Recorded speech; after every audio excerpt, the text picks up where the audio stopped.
Duke of Edinburgh has spent a third night in hospital after a visit from his grandchildren brought him some Christmas cheer. 6 of the royal grandchildren, including Princes William and Harry, went to see 90-year-old Philip at Papworth Hospital near Huntington in Cambridgeshire yesterday. The Duke is said to be eager to leave the hospital, where he has been recuperating after treatment for a blocked coronary artery.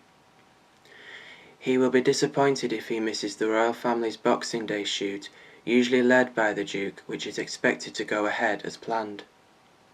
No details have been given about when he is to be discharged. A Buckingham Palace spokesman said the Duke is in good spirits and will remain in hospital under observation for a short period.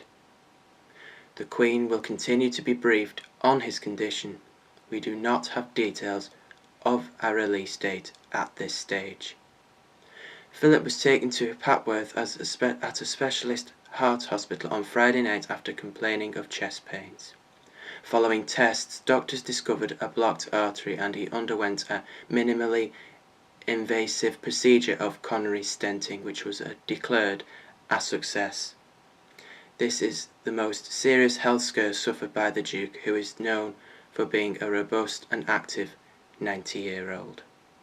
Millions of people have taken to Britain's high streets in pursuit of bargains in the Boxing Day sales. An estimated 5.6 million drivers will take to the roads in search of a bargain, according to Green Flag Breakdown. But shoppers in London could face disruption as 2 tube drivers prepare to strike over a pay dispute. With sales at stores such as Next opening at 6 a.m, more than 1 in 10, 13% of those will be set off between 5 a.m. and 9 a.m, Green Flag said, although Boxing Day rush is expected to peak around 10:30. The breakdown firm's research found 1 in 5 shoppers planned to do more Christmas shopping in the sales, while 1 in 20 had agreed to buy presents after Christmas Day to save money. Meanwhile, Debenhams, whose Boxing Day sale starts in stores at 7 a.m. today, saw a 75% spike in Christmas Day online traffic compared to last year as people searched for bargains. A Debenhams spokeswoman said customers were enjoying the opportunity to pick up bargains without leaving home. Businesses has been brisk at shopping centres in the run-up to Christmas, despite many families tightening their purse strings amid financial uncertainty. As you have just heard, travellers in London face disruption today as planned strike by the tube drivers gets underway. Shoppers in search of a Boxing Day bargain in the capital are likely to be affected today. Labour accused the coalition government today of hypocrisy for failing to ensure a rail service on Boxing Day. Transport spokesman John Woodcock said that in opposition, the Conservatives routinely attack Labour for forcing families and sports fans onto the roads by failing to provide trains the day after Christmas. But he said that ministers had done nothing in office to encourage operators to run a Boxing Day service. He also highlighted Boxing Day comments from then Conservative transport spokesman Stephen Hammond in both 2008 and 2009, lambasting Labour for condemning sports fans and families to misery on our clogged up motorways. Mr Woodcock said, "This is total hypocrisy from the Tories.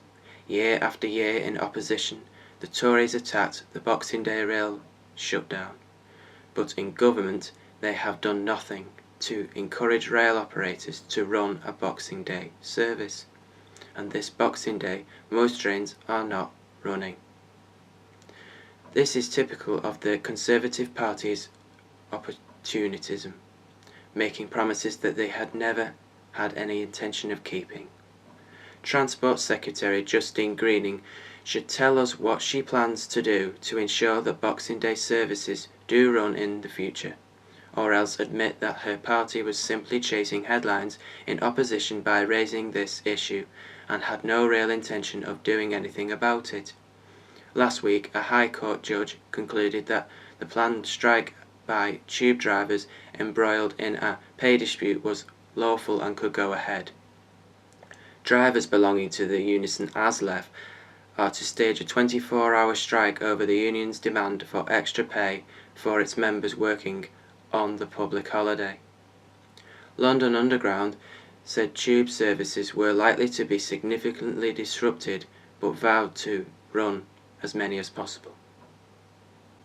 Police in central Russia have launched an investigation to find out what caused a massive fire at the warehouse of a consumer goods market in the city of Yekaterinburg. The fire broke out on Sunday and soon swept out over an area of 4,000 square meters. On Monday, the blaze had been largely contained, but a third warehouse was still burning. 2 warehouses had already burnt out. Firefighters in Russia complained that the pressure in the fire hydrants was too low to adequately contain the blazes.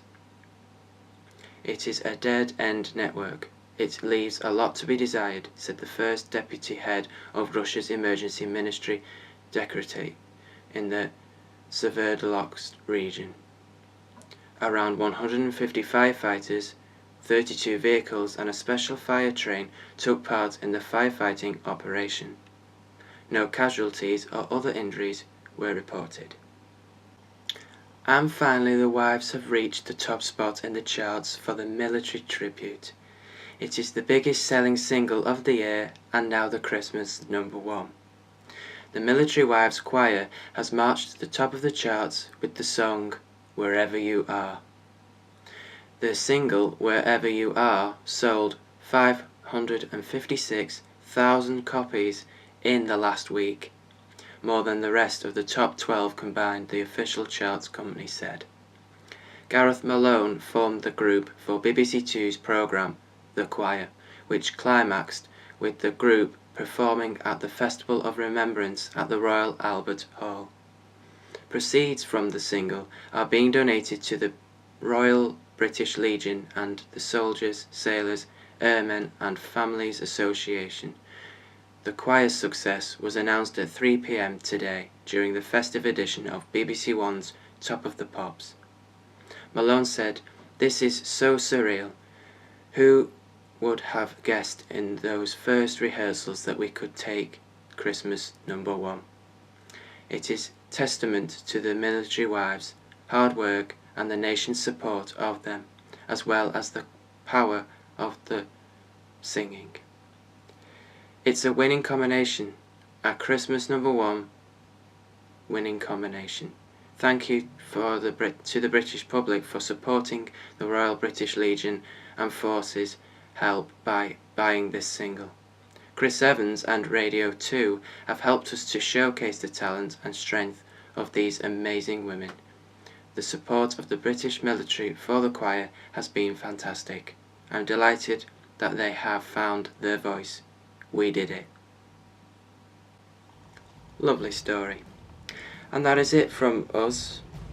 Bulletins continue up to New Year.